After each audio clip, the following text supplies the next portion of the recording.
যদি ঠিক এর মাঝখানে ছেড়ে দেওয়া হয়, আপনাকে এই জঙ্গলের বাইরে বেরিয়ে আসতে 472 দিন সময় লাগবে। আর এই যাত্রাকালীন সময় আপনার সাথে সাক্ষাৎ হবে এইসব প্রাণীগুলির, যারা কতটা ছোট বা কতটা বড় সেটা গুরুত্বপূর্ণ নয়। সবাই এক একজন ঘাতক প্রাণী। এদের সবার উদ্দেশ্য আপনাকে আক্রমণ করা, কেননা এরা সবাই আমাজনের বাসিন্দা।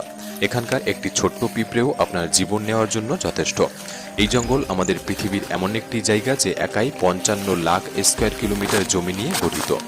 যে আয়তনকে আপনি অনুমান করতে পারেন, এখানে বাংলাদেশের মতো 37টি দেশ, ভারতের মতো 2টি দেশ এবং দুবাইয়ের মতো 157টি দেশকে সহজে জায়গা দিতে পারবে।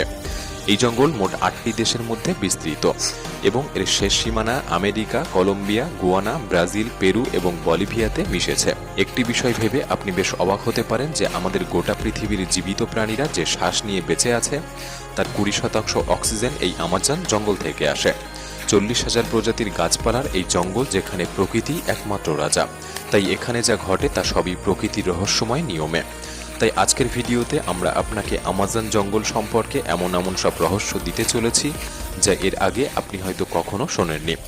আসলে আমাজন জঙ্গল কত বড় এবং এখানে কোন কোন ঘাতক প্রাণীর বসবাস, যারা কয়েক হাজার বছর ধরে এই জঙ্গলে ঘাঁটি তৈরি করেছে।